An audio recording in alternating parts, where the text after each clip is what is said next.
Hello, today we're going to deal with the topic of news and the media.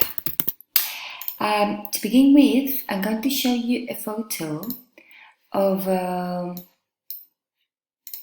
a piece of news in which I would like you to pay attention to the main characters of the story and write a headline that connects the main character to what actually happened.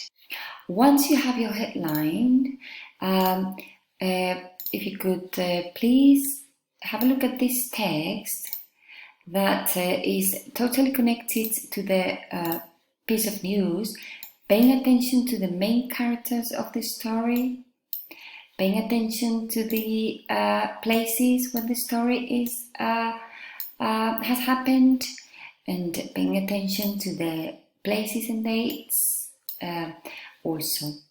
Now try to paraphrase the piece of news using your own words, and for that I'm giving you some little help with some vocabulary that can help you.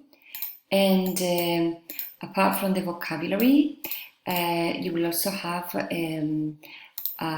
more words that are all related to the unit. I will leave that here, you can open it if you want to.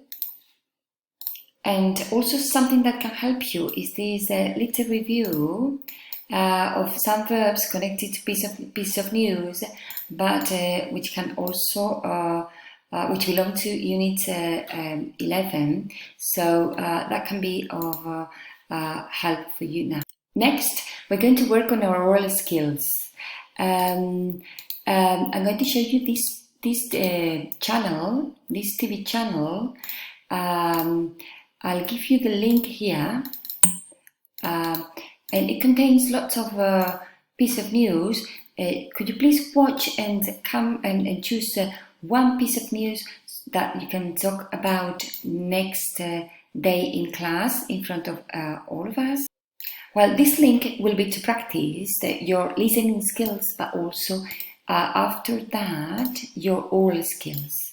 To finish, I just wanted to give you a homework, which is a writing, right? This writing is going to be very interesting because you have to read a headline for a piece of news and the article using the words given in the text. That's all for now. So you have all the activities here so you can work on your pieces of news. I hope you can find them useful. Bye.